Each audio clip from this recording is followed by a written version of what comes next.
Shalom everyone, and this week we're reading Parashat Ki-Tavo, the book of Deuteronomy, Sefer Dvarim, chapter 26, verse 1. We can learn in this parasha one of the most magical secrets of the whole Torah. And although this parasha is very hard to read, big part of it, because it's also known as Parashat HaKlalot, the parasha of the curses. The worst curses in the whole Torah appear in this parasha, and these curses are so horrible.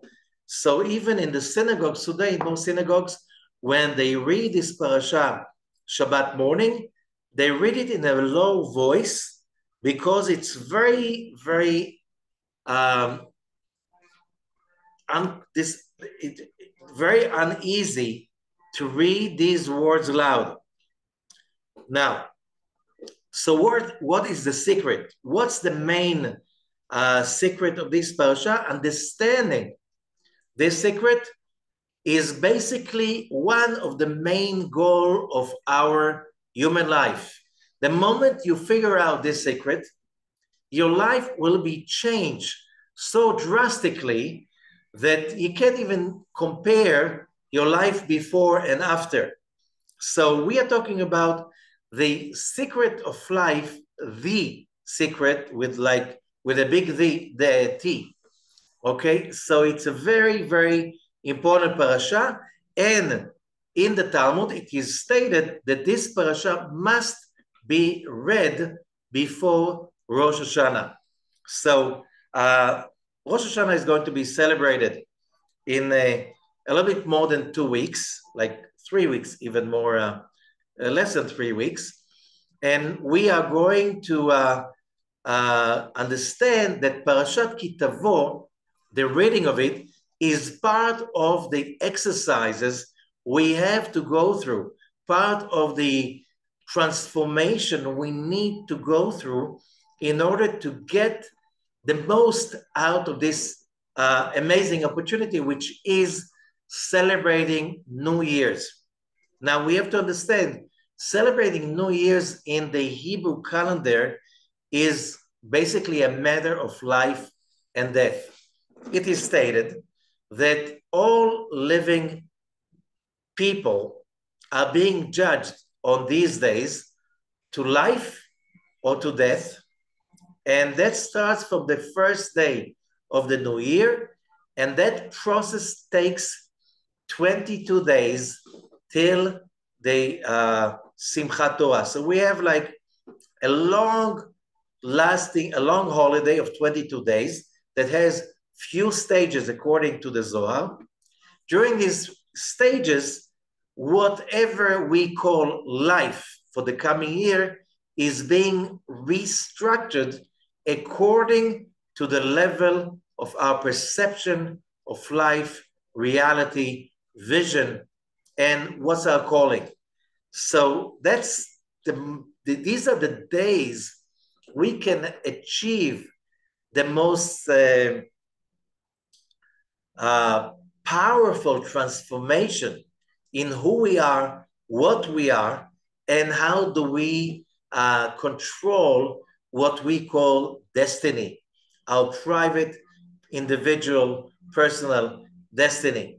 And this is very, very powerful. Therefore, Parashat Ki-Tavo must be read the Shabbat before the Shabbat that comes before Rosh Hashanah, in order for us to make a leap, and which is not very easy.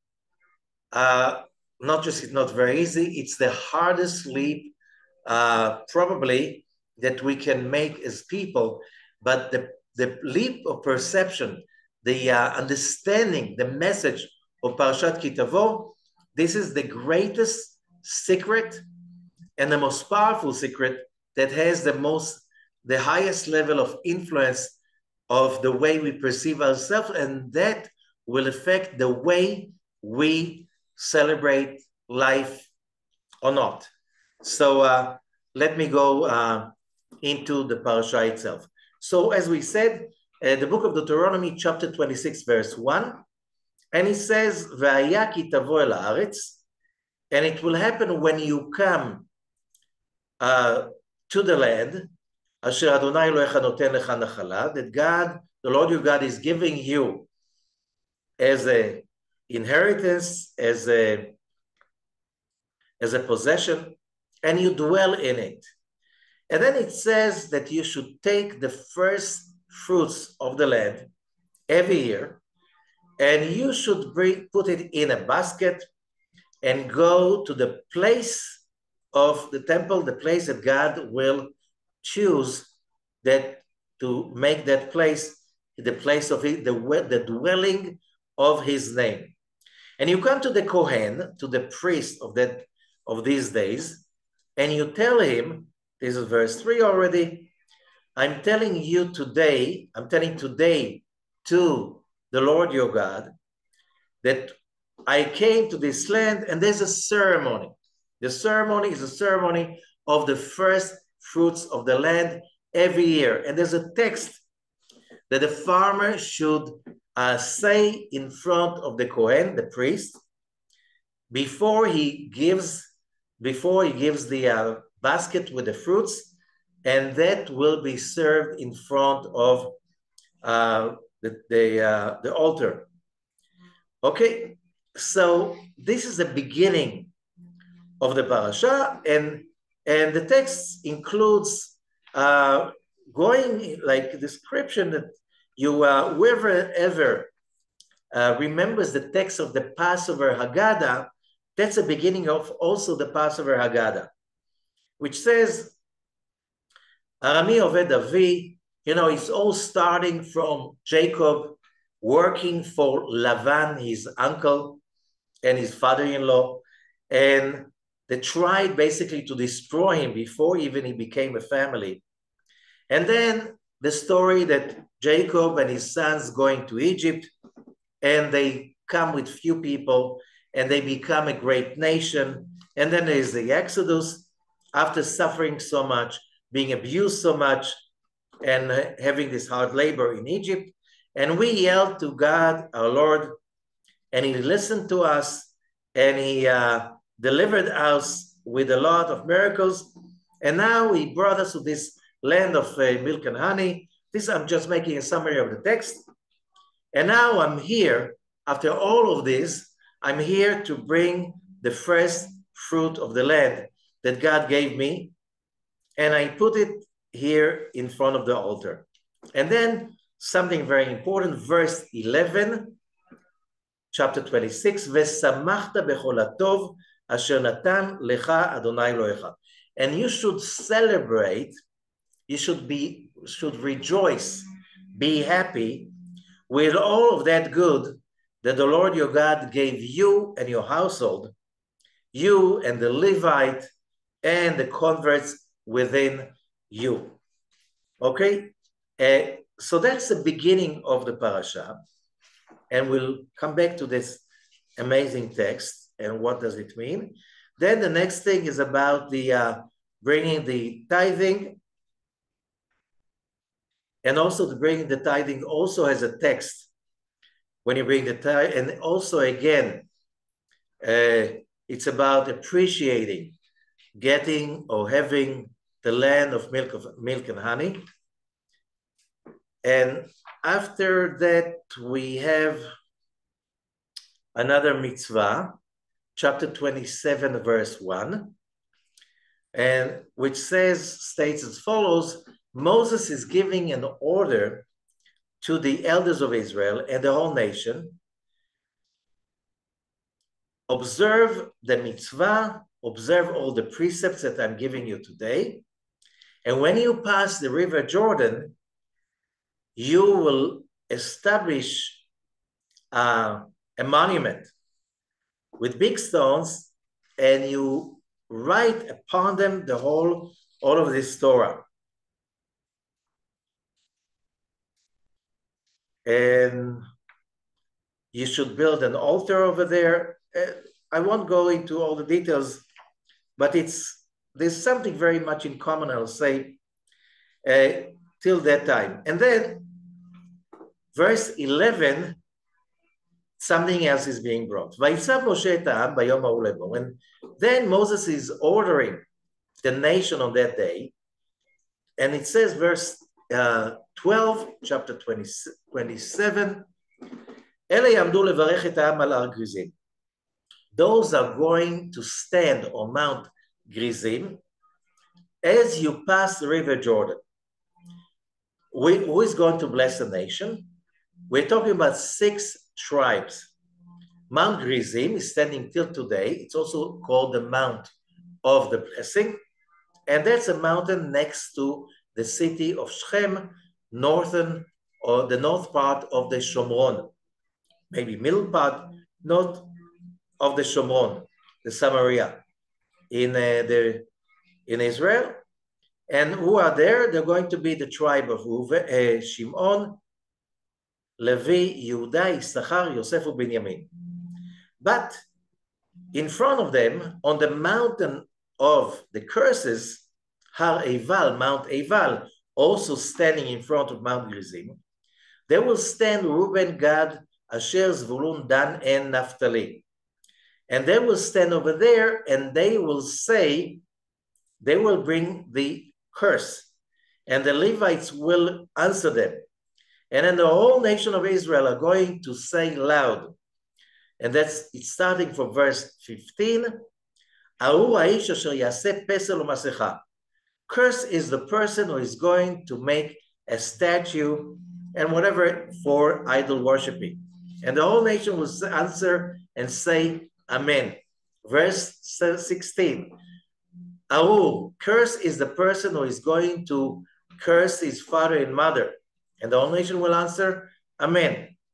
Curse is the person who is going to trespass the border of his neighbor's land. And the whole nation would say, Amen.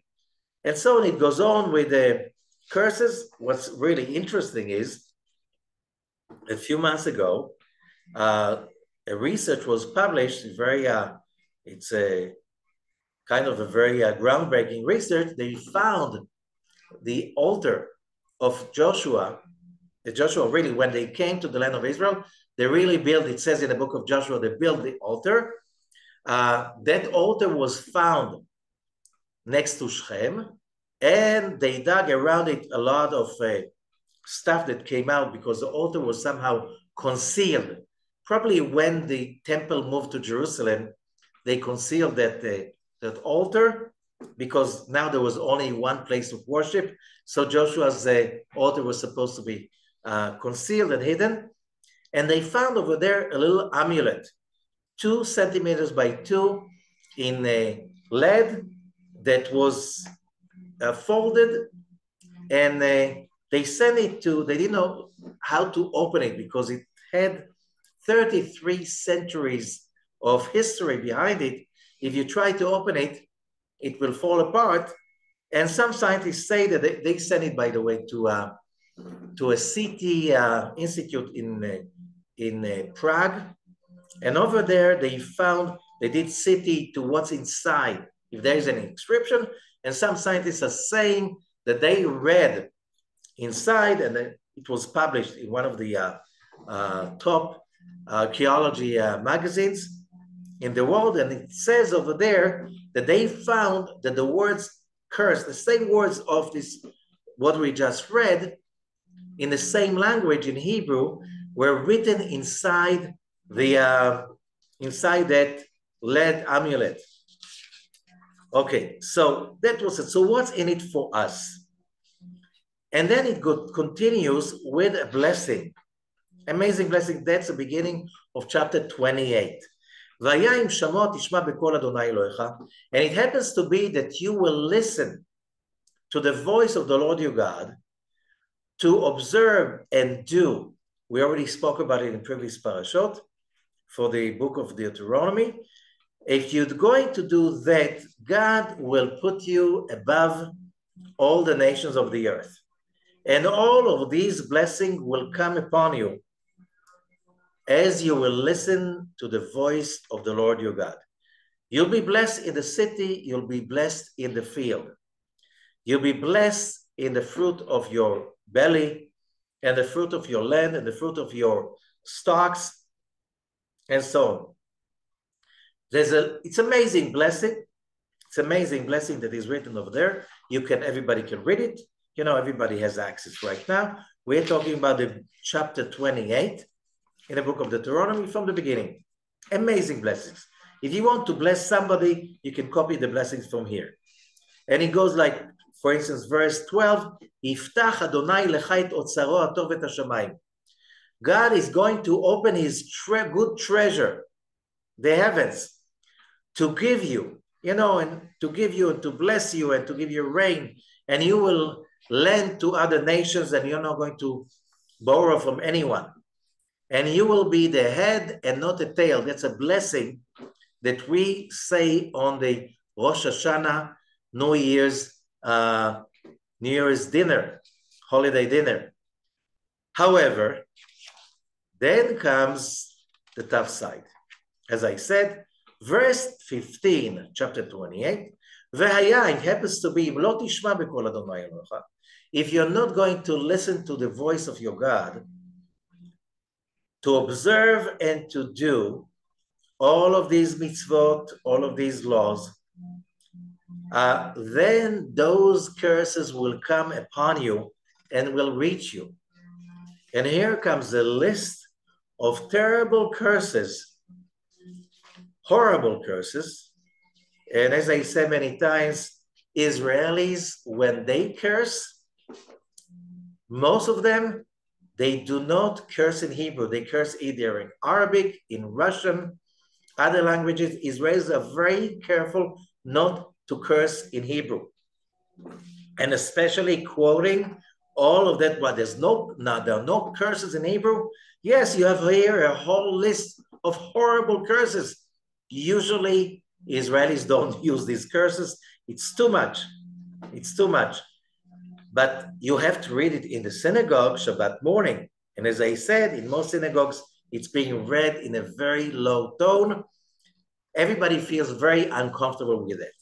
So, as I said, there's a huge, horrible, or beautiful, amazing secret in this parasha. Understanding that secret and internalizing the secret can make the difference of a person's life, either a life full of curses, a life full of blessings. So what is the great secret? First of all, we can start with a very, in every aspect in the Torah has 4 layers of understanding. The top layer, and we'll start from that, the simplest layer, which is the easiest to understand, that maybe every child can understand. What do we have in the beginning of the parasha? If we want to summarize it, it looks like a very simple religious message. And the message goes to that extent: you follow the laws written in this book, and your life is going to be full of blessings, positive. Your destiny is going to be blessed. You're going to be protected. You're going to have always the positive side of, you're going to have good luck and good fortune. But what does it mean? What does it mean to follow all of that?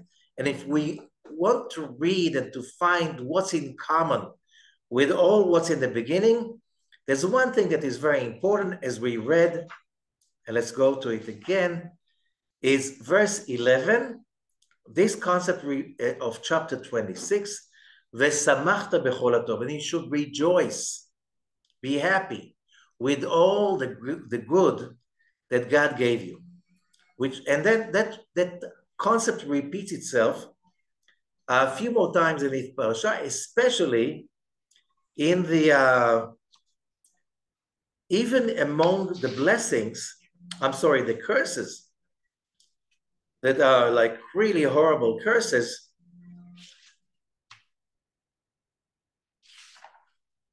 you have also the same concept that repeats itself.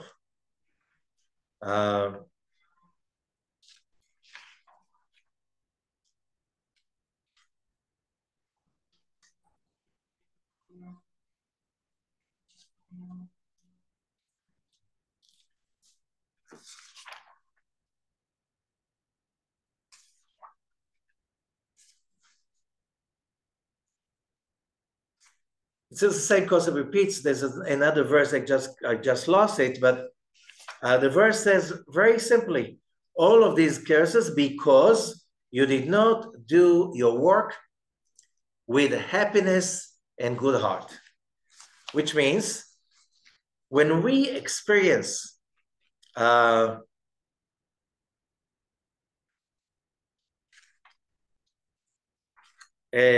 life, we have to remember the most important concept. The concept says, wherever God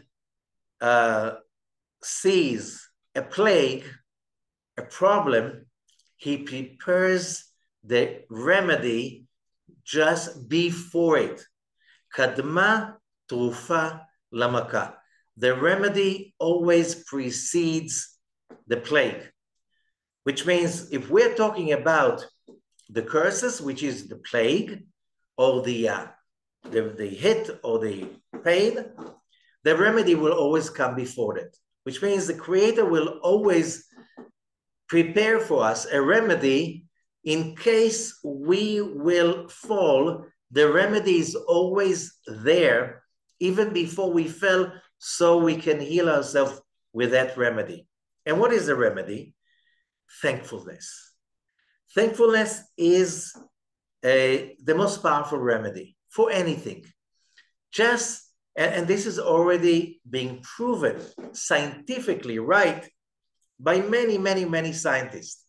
The moment a person is focusing daily on being thankful for what he's got or she has, all the great things we have, the moment we just keep on focusing on what should we be thankful about, the result will be tremendously strong.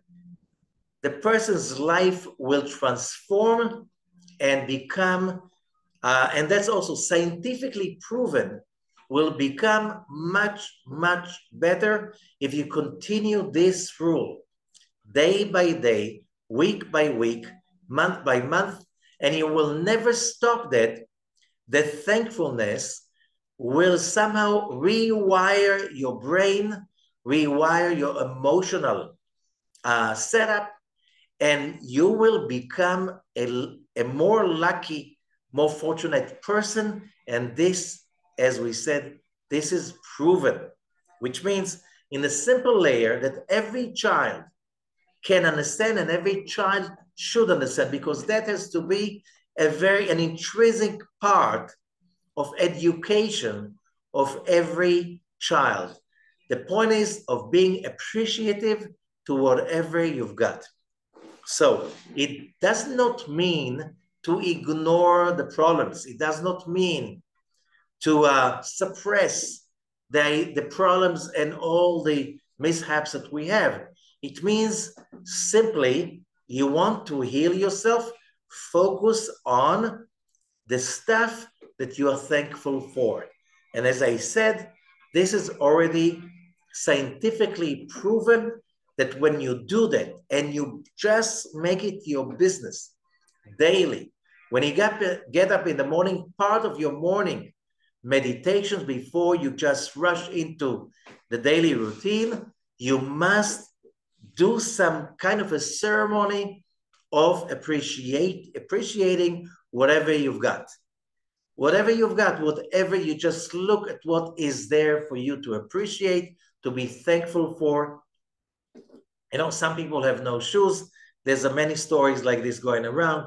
But so they have to appreciate they have legs, they have feet, because that people don't have shoes because they don't have feet.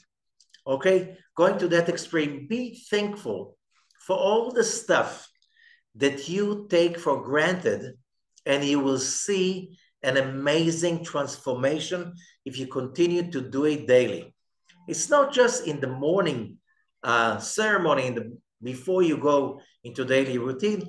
Just simply try to train yourself, everything that you've got along the day, to be focusing on what you need to appreciate about what you've got. I'm not saying you should not look at what is missing, but you need, first of all, to appreciate what you've got. When you appreciate what you've got, which means when you see the half full cup, when you see that and you appreciate it, you will have somehow, scientifically it is proven, you will have the guts, the courage, the energy to look at the half empty and to say, look what you've got. Now let's go and fill up the half empty. Now, because we've done so much, now we have another half to fill on our own. This is a very important concept. So that's why when we say, when we are appreciative of what we've got, we are basically creating a lifestyle, a life state of mind that will make us immune to the curses. And the curses come, and you cannot live a life without any pain, without mistakes, without falling, without hurting. As everybody knows, no pain, no gain. And Kabbalistically, we know this is true because this universe was created incomplete with a purpose. And the purpose is, since we were created in the image of God mentally, it means that we cannot accept free gifts. We need to be masters for our destiny. We need to be the masters of our happiness. And therefore, what the Ramchal, Rabbi Moshe Chaim Luzzatto, the great Kabbalist of Italy in this 18th century, was teaching, the Creator created us far away from Him. So when we get back and reconnect to Him, the connection is ours. We have ownership over that connection. That means we created that connection independently, and therefore no one can feel that that was free gift. No free gifts. So our creativity, our independence is something that we achieve on our own, and that means that the world is imperfect because we came to this world to achieve perfection and to achieve godliness on our own, because that cannot be given as a present. That must be acquired by ourselves. And that must be very important, they think. So in order to be able to have that state of mind, we need to create, I'm saying again, create appreciation for what we've got, because the moment we create the appreciation, that appreciation becomes a vessel to hold what we've got and to keep it. Whatever we stop appreciating, like health, relationships, anything that is good in our lives, the moment we take it for granted, that's when we lost it. It will take maybe time till we realize that we lost it. But when we take somebody, a very precious person in our lives, for granted, that's when we lost it. When we take our health for granted, that's when we lost it. When we take anything precious in our lives for granted, that's when we lost it. Oh, sometimes it will take years till we realize that happened. But it happened exactly when we stop appreciating. So one of the most powerful work that a human being must have in his daily routine is to learn how to appreciate what is good. Why? First of all, maintain what you already acquired. Or build a vessel to contain whatever you've got, so you have ownership for what you already have. Sometimes the Creator gives us good stuff, so we are being tested if we can really hold on to it. A lot of people, they have, great talent in certain aspects, in certain areas that very few other people have, but since you don't appreciate it, you lose it. You lose the ability to use it. Health is something that people lose very easily. We're born, most of us are born with health. Most people are born healthy. However, why do we lose it? When we don't really appreciate it.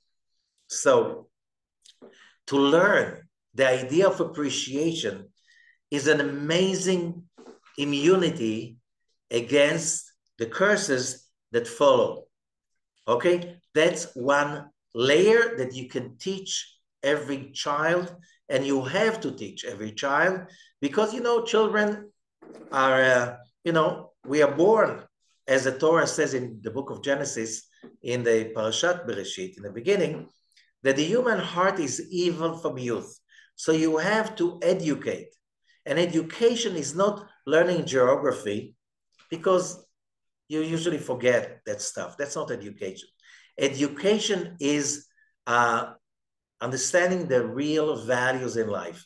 And appreciation is one of the most important of all of them, if not the most important. Because again, appreciation is something that is acquired. And little kids, it's very easy for little kids to take for granted whatever they have and to be busy just complaining about the stuff they don't have. Okay? When we grow up, being childish means that you continue to take for granted whatever you've got, and you're just complaining most of your time about what you didn't get yet. So if you don't have a vessel to contain whatever you've got, you will never have a vessel to achieve what you dream about. So that's the first aspect, and that's on a very simple level of understanding basic rules in everyday's life.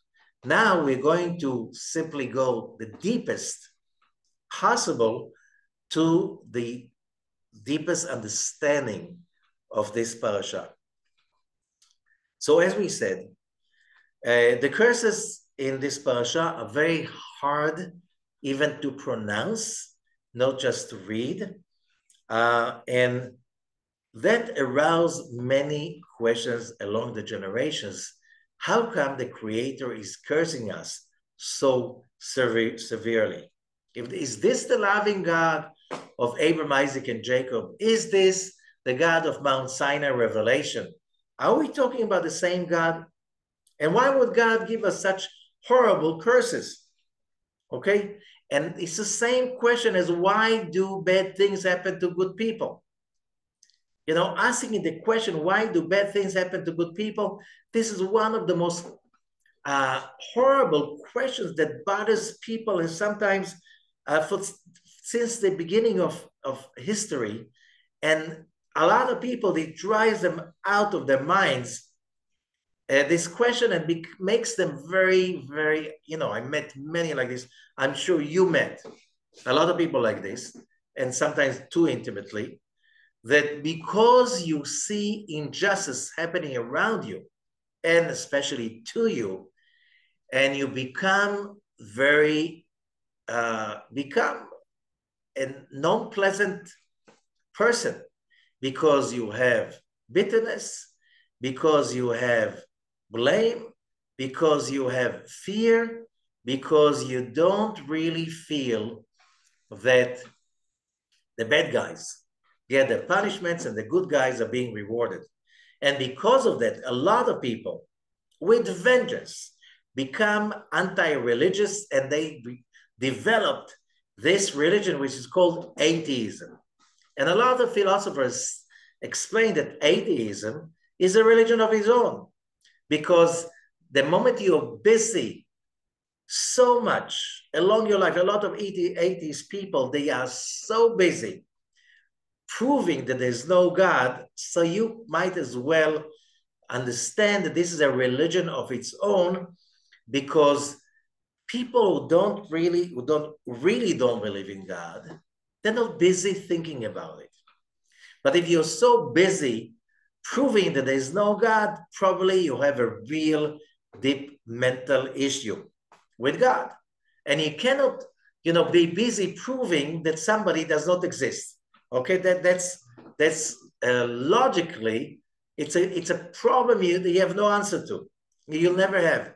It's just answering. It's like basically somehow fulfilling a need to just deny God. And I know many people like this, in order like to take a revenge. If God, you did such horrible things, as a revenge, I will prove to the whole world you don't exist. Okay, because otherwise, if some people will argue if the planet Pluto is a planet or it's just a little asteroid, okay?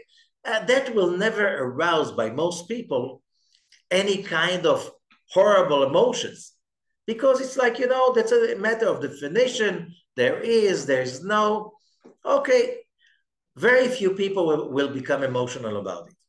Okay, but the question, if there is a God, those people are really emotional about it, it means that that issue bothers them. And if they are very emotional about proving there's no God, it means they have a deep, deep pain inside that religion they created is called atheism, is basically a result of that pain within. Okay, so that question bothered humanity since we remember ourselves. And the result is, in order to explain that, some people, as Rabbi Ashlag, the founder of the modern Kabbalah movement, explained, because of that idea, some people came out with polytheism. Okay, there's God. There is a God of good fortune. However, he's not alone. There are other gods of bad fortune.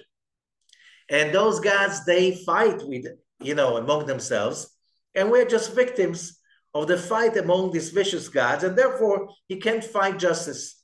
Why? Because the gods are very, they don't answer to higher authority. They do what they want. And that's how you explain the chaos usually people experience in human life. Some others, say Rabbi Ashlag, they came out with the idea of two authorities. There's a God of light and there's a God of darkness. Okay, so a lot of people who really declare themselves as monotheists, they're not really monotheists. The moment they think that Satan, okay, is an entity, a power, a deity of its own that is equal in its powers to the God of love and goodness.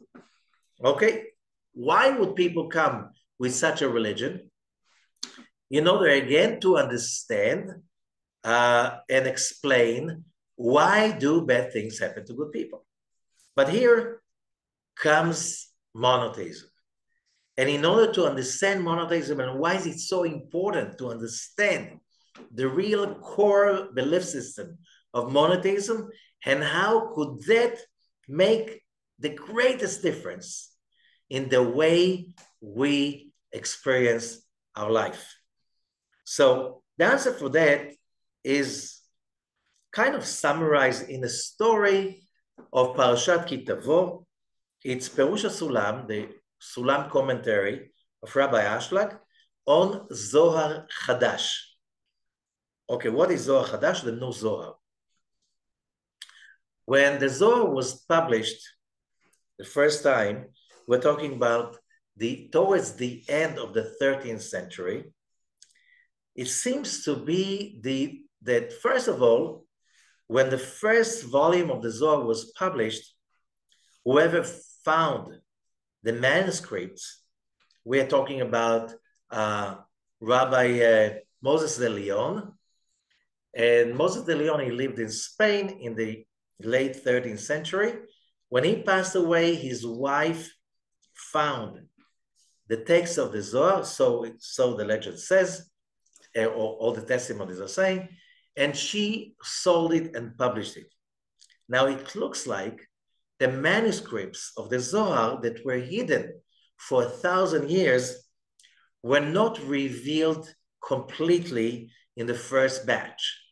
Later, another batch of writings were discovered, and they were published separately, and it's called Zohar Chadash, the new Zohar. It meant like new findings of the text or manuscripts of the Zohar. And then another text was found a little bit later, and it's called Hashmatot HaZohar. And we still know that huge part, some experts say that the big majority of the text of the Zohar were still lost because that was hidden for 1,000 years.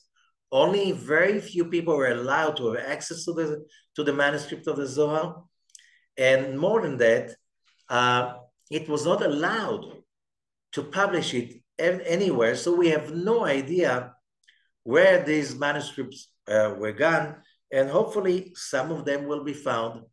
Once in a while, new texts are being found, like the Qumran scrolls, Dead Sea Scrolls, like the Geniza, Cairo Geniza, that was found. Once in a while, you find a whole batch of new writings in Judaism that nobody knew about their existence, or there were some rumors about their existence. Okay, so Zohar Chadash, which is the second body, the second publication of manuscripts of the Zohar, about Parashat Ki-Tavo, because there's nothing about Parashat Ki-Tavo in the original batch of the print of the first print of the Zohar. There's a story, and the story goes like this. Rabbi Shimon, reading from the beginning of that Zohar, Parashat Ki-Tavo, and it's called Ma'amar Avtachot V'Nechamot Shebaklalot Mishnei Torah. And it's called, in English, the essay of the promises and consolances that you in the curses of the book of Deuteronomy. And the story starts as follows. Rabbi Shimon ben Yochai, Azal lei ve'arak lemadbera dalud. He ran away from the Romans, and he ran into the desert next to Lud. Lydia, it's a city in Israel. Whoever knows where Ben Gurion Airport is, it was called the Lud Airport before it was named Ben Gurion, and that's the forest next to that city. That's where, according to the Zohar, that's where Rabbi Shimon ran to when he ran away from the Romans for 13 years. That's, by the way, negates the tradition that he ran away to Pekin. There's no place in the Zohar that says that the cave was in Pekin. It says it was around the city of Lud. And he hid in one cave, hu Rabbi Elazar Brayahim, and Rabbi Elazar, his son. Et Rechesh lo nisa, they had a miracle. Unfak lo chat charuva, and a carob tree, usually carob trees, it takes decades for them to bear fruits. A carob tree just grew up in front of the cave, hid the cave, and also it was bearing fruits, so they can live from these fruits. And v'chad maya nade maya, and one spring came out just next to that cave. Achle ma'u charuva, they ate from the carob tree.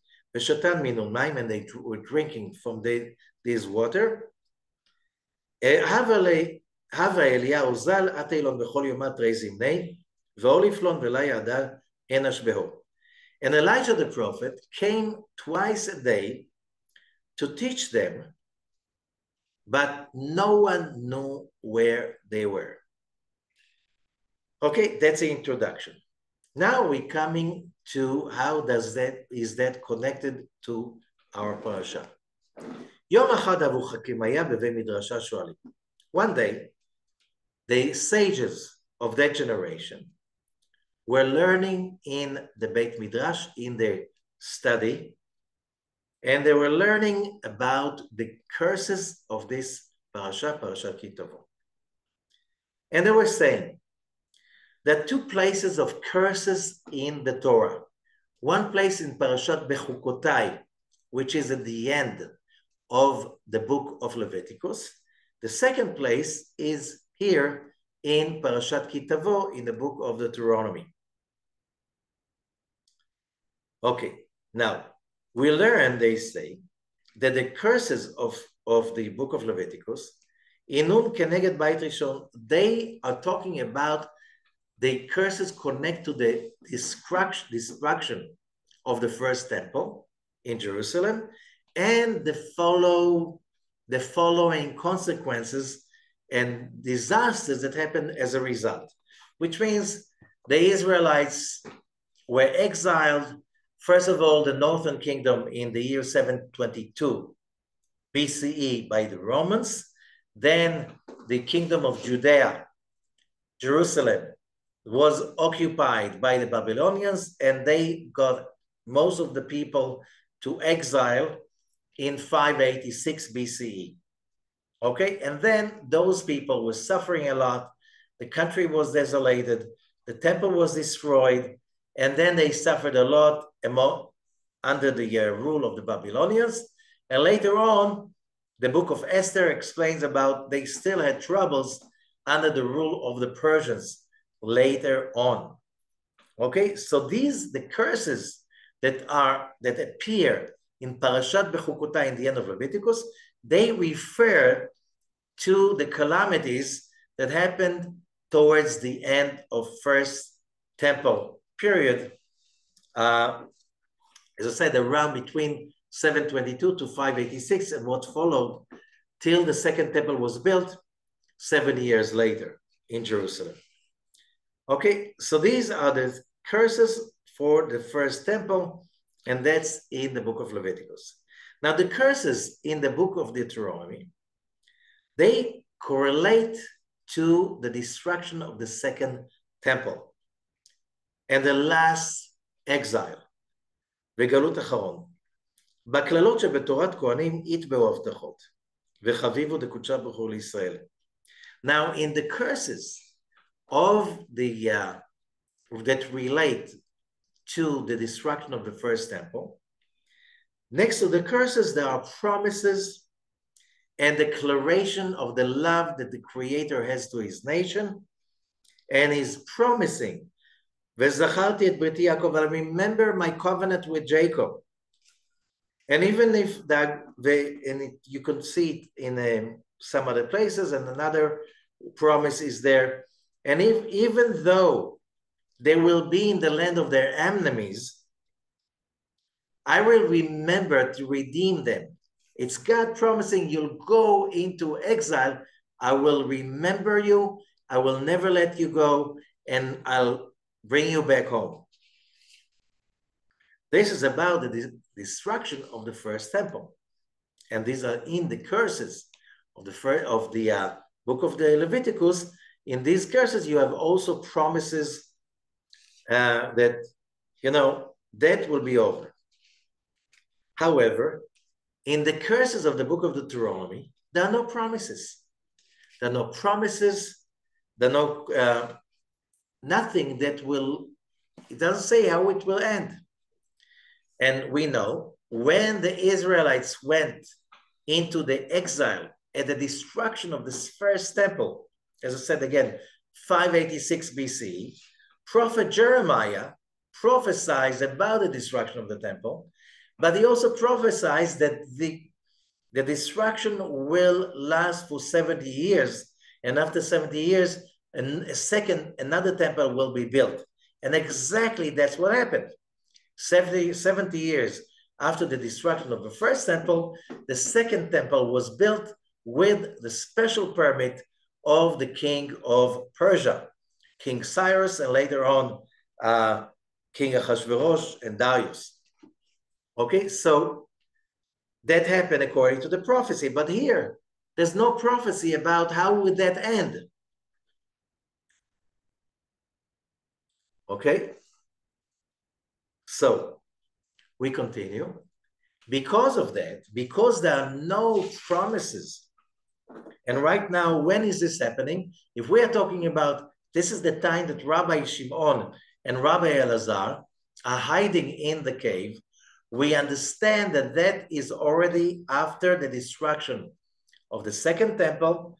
We're talking about an era that is around somehow or after the Bar Kokhba rebellion, which means we are talking about it's around 70 years after the destruction of the second temple, and lots of the curses already came true, which means it says even clearly that God is going to bring you an enemy that you don't understand his language, because the Babylonians and the Assyrians, they spoke Semitic languages. Now the Romans were speaking Indo-European language that was nothing to do with Hebrew. The Babylonians and the Assyrians could somehow relate to them. More than that, it says that the symbol of that nation, of the second temple destruction, will be the eagle. And that was the symbol of the Romans. Okay? So now the sages are really upset. They read Parashat Ki-Tavo, they realize that the Roman Empire is going to stay around for centuries, and you cannot defeat them, not with your power. Yes, although at that time, Jews were kind of 15 to 20% of the population in the Roman Empire, according to some historians, but after the last three rebellions that happened, first was the first rebellion against the Romans around between 66 to 70, and that resulted with the destruction of Jerusalem and the temple. Then there was another rebellion in about 40 years later, and that rebellion was a rebellion of the Jews in the diaspora, and that rebellion really shook the Roman Empire, but they simply killed and destroyed so many Jewish communities at that time. And then came the Bar Kokhba rebellion that in the beginning was very successful. And it says that 10 Roman legions were destroyed totally by Bar Kokhba's armies. But finally, the Romans they had the biggest professional army in the world, and still the Jews were not strong enough to stay with their independence more than 4 years, like the first rebellion. So now they were saying, now it looks like this curse, this exile is going to last for a long, long time. And we have no hope. We don't see any hope in the horizon. And they read the curses in the Parashat Ki-Tavo, and they were really in doubt. Now, what's going to be, a destiny? And then the story continues. Okay, after raising this issue and feeling the bitterness of the pain of reading the curses of Parashat Ki-Tavo, and they don't know the answer.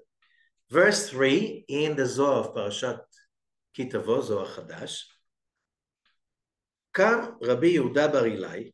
So Rabbi Yehuda bar Ilai, one of the great sages of the Mishnah,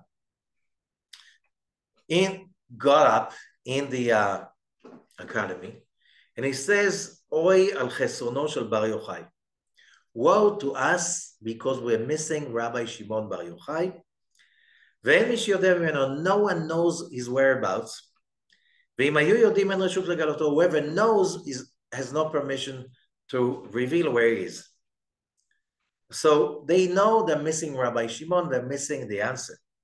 Verse 4, Rabbi Yossi bar Rabbi Yehuda, kam yom echad baboker. Rabbi Yossi, the son of Rabbi Yehuda, woke up one day in the morning and he saw flying birds. Among them, he saw one pigeon, one dove.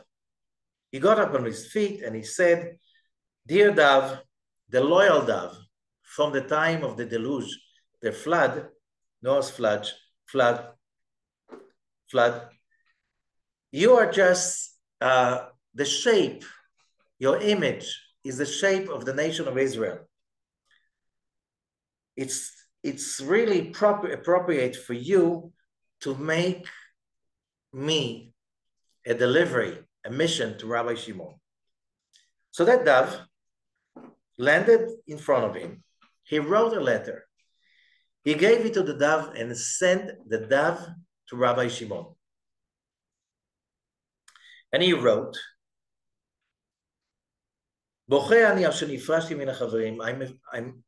I'm crying. I'm sorry. And he wrote the question. And the dove flew and went to Rabbi Shimon. That reminds whoever read the books of Harry Potter about the owls, the same thing. So you tell the owl what to do, you give them the letter, and they already find the right person. So here it is in the Zohar, many years before J.K. Rowling's. Okay, so the dove flies, finds Rabbi Shimon. He reads the letter, and he starts to cry. And he cries that he is not together with the rest of the sages of the academy. And he says, and I'm crying because they don't understand the concept in Parashat Ki-Tavo. And he's crying even more if they do not understand the concept of Parashat Ki-Tavo. What would the later generation do? Because we know that the generations are basically becoming less and less holy and less wise along the generations. So what will happen to the later generations when they come to deal with the question of Parashat Ki-Tavo? How they're going to deal with it? So Rabbi Shimon is crying, basically crying. He feels the pain of the sages of his generation, facing the long exile, and he's more crying for the later generations toward the ends of the exile. And, you know, and we know today this exile lasted almost 2,000 years.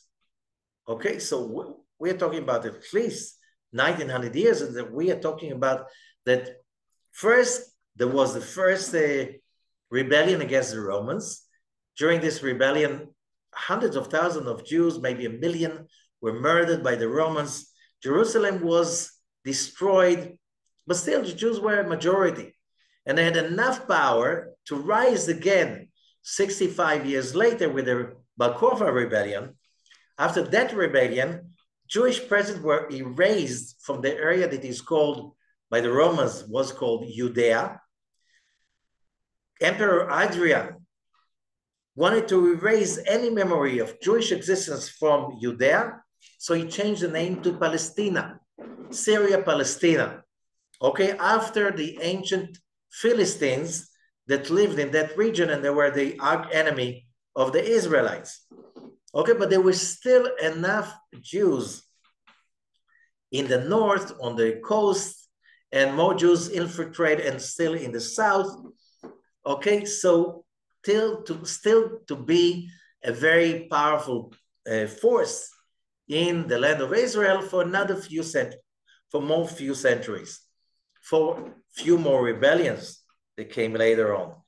Okay, but when we're coming to some 200 years ago, 150 years ago, the country was kind of one of the richest countries in the Roman Empire. It became to one of the poorest countries in the Ottoman Empire that ruled about maybe half the size of the Roman Empire lands. So now you could see the exile within your eyes, as the curses said clearly. The foreigners that will come from faraway lands will see that this land is cursed. If you read the memoirs of Mark Twain, who visited the land in the mid-19th century, he writes exactly what the Torah was saying, the curses. And he was not the only one. Whoever visited the land could see this is a land full of curses. And the Ottomans, they brought people to live in this land because it was desolated. They brought them from Iraq. They brought them from Syria. They brought them from Chechnya. They brought them from Sochi. They brought them from the Maghreb, from Algeria. They brought like huge amount of people, and very few of them made it to survive in that cursed land. The curse started to disappear only at the late 19th century and till the middle of the 20th century, when Jews started to come back by droves, and then the land started to bear fruits all over again. And now it's again one of the richest countries around the region of the Mediterranean. Okay, so it took 1900 years for the curses to go back. 1800, 1900 years. So the sages were wise enough to realize, and Rabbi Shimon was saying, the last generations, what will hold them with faith against all the odds and the troubles when they see the curses coming true? So Rabbi Shimon is crying and said, remember, I didn't forget, there's a huge secret that realizing that secret is going to change your life forever. And it's not easy to realize it. I'm going to say the words. It will take a lot of people a lifetime to understand that secret and to internalize it, as I said, because that is basically the secret of life upon earth. So Rabbi Shimon, as we go back to the story, Rabbi Shimon is crying. He feels the pain of the later generations, the pogroms, the slavery of Jewish communities to foreigners in Europe, in Arab countries, having no rights, being not second-class citizens, being no citizens at all, being property of the king that defends you. And many times you're being thrown out of the country. And if we're talking about the time of the 16th century, Jews were not allowed to live, not in Spain, not in Portugal, not in France, not in Britain, in the British Islands, not in very big part of rest of Europe, not in very big part of Italy. And they were persecuted by the Inquisition, the ones who survived somehow under so many persecutions. That's not a very nice story. The pogroms, the persecutions, the massacres were there all the time. They didn't start from the German Holocaust. Forget it. No, that was all along that period. So either in the time of the Roman rule, and later on in the Byzantine rule, and later on in the Crusades. And, you know, it's a long saga. So Rabbi Shimon is crying about the coming generations and the suffering they're going to go through. So verse 6 says as follows, בתוך כך, עד אחי, עתה אליהו ז"ל. As Rabbi Shimon is crying for the pain of the coming generations of the Jewish people, Elijah the prophet is coming to visit him. You know, Elijah the prophet is not alive in a physical body since 8th century BCE, if we read the book of Kings.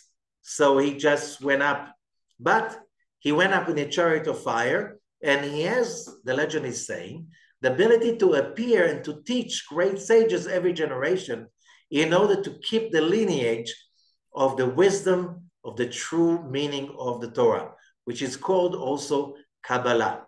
Why Kabbalah? It's a wisdom that was received, either received from a teacher and also received by Elijah and other great sages, that their souls come every generation to renew the wisdom, to make it stay fresh like from the source. So Elijah is telling Rabbi Shimon, he sees him crying. He says, I was in another mission, but God have sent me to talk to you so you don't cry anymore. And he's saying, Oi Rabbi, it's a big secret. The whole secret in this parasha, there's an amazing, powerful secret. It's not the time to reveal that secret even to the righteous ones. That's the language of the Zohar. But this is what the Creator said. In the curses of the book of Leviticus, there are 32 verses. And they are correspond to the 32 paths of wisdom in the Torah that the generation of the first temple, they transgressed, and therefore these are the 32 verses of curses. However, there are also in the book of Deuteronomy here, Parashah Ki-Tavo, there are 53 verses corresponding to the 53 portions, parashot, in the Torah. 53 is Nun Gimel, different if you change the order, Gan, the garden. So, since the first temple sin was revealed, so the end was revealed. And when they went to exile, Prophet Jeremiah gave them a consolation. Don't worry, within 70 years, you'll see, hold on, you'll see the second temple being built. But the curses of the second temple were corresponding to the sins of the second temple time. The second temple, people they were much more educated. They kept the Sabbath, they kept kosher laws. The transgressions were much deeper. It was, you could be very religious, but you hated the other human being with vengeance. That is very deep. On the outside, you're a very religious person, but in the inside, you're just transgressing the whole Torah, because the whole Torah is standing on love others as you love yourself. And the main sin of the temple, the destruction of the second temple, is hatred. That is it looks like an unforgivable sin. And therefore, because the sin is hidden, also the redemption is hidden over here. And suddenly came a big wind, separated between Rabbi Shimon and Elijah, that gave that answer. And Elijah goes up with in fire. And Rabbi Shimon continues to cry. And as he cries himself to sleep. Later on, Elijah is coming again.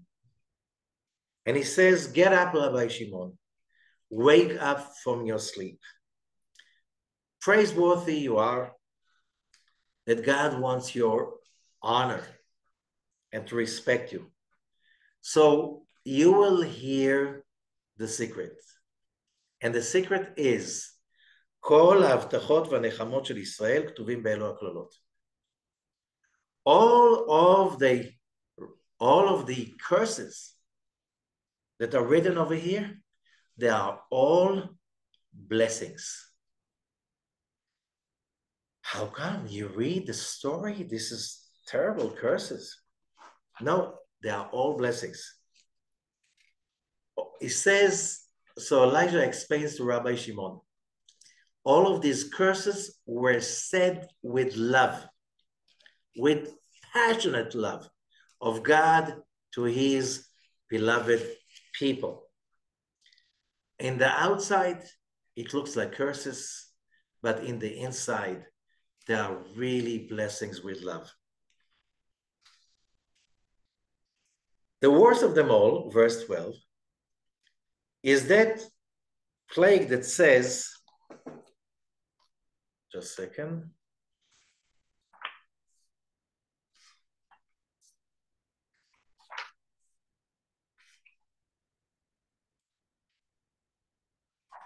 I just found the blessing that said in the middle of the curses, chapter 28, verse 47. Why all the curses?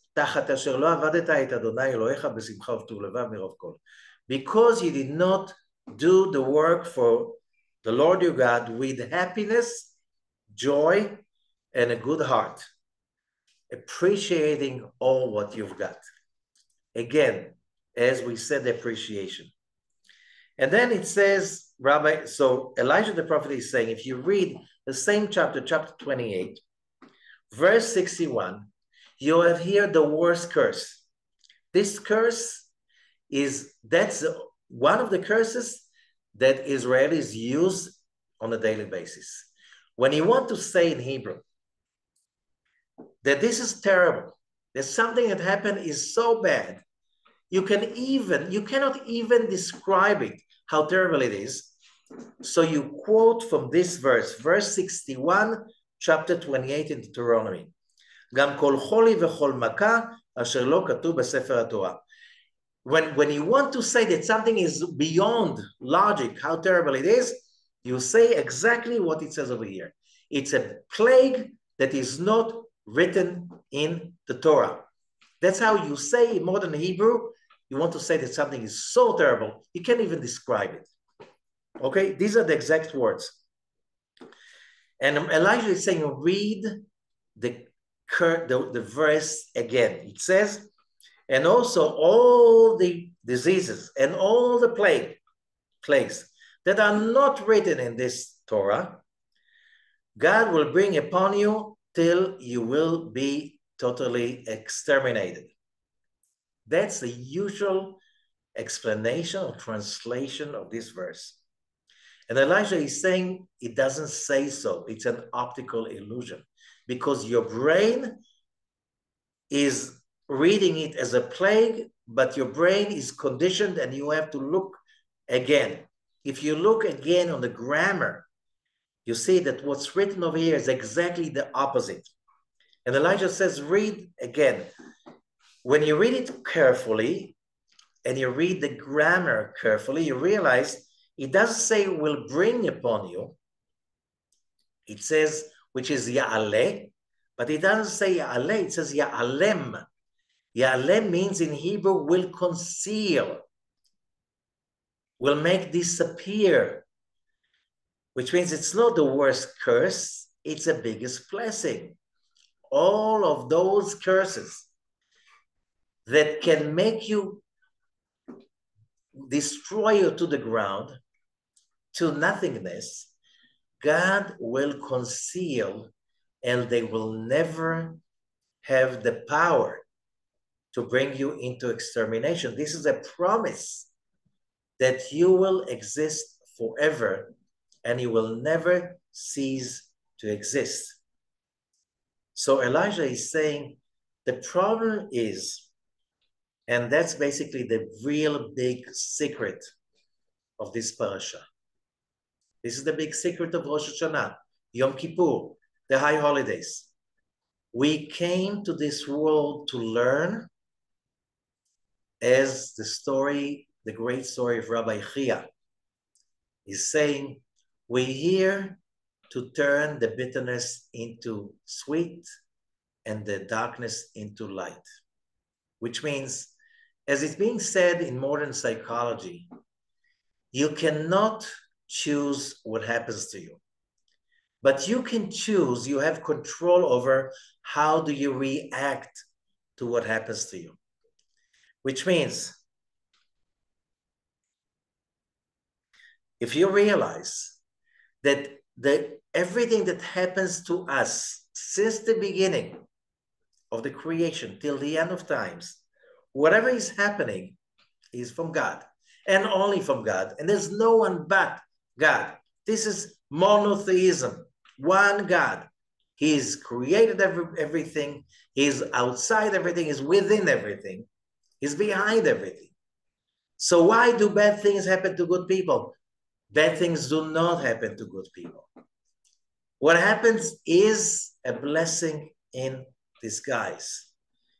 When we train ourselves to realize that there's one purpose for human existence, which is to find the curse, to find the problem, to find the lack, and to fulfill it with light, to transform it into a blessing. When we train ourselves to see the love of God in every plague that we experience, and to tell ourselves that basically we have two ways of perception of reality. One is the logical, simple ways. Bad things happen, good things happen. I wish good things happen to me, and I wish I'll be able to overcome the bad things. I wish. That's the logical, simplistic way. That you can find it everywhere. There are cause and effect. You do bad things, so what goes around comes around. This is called Hanagat HaMishpat. This is the simple perception of reality. But as a person is making his way towards a higher level of consciousness and awareness, he starts to understand that even the things that happen to us and they look at the first time as a curse, it is a blessing in disguise.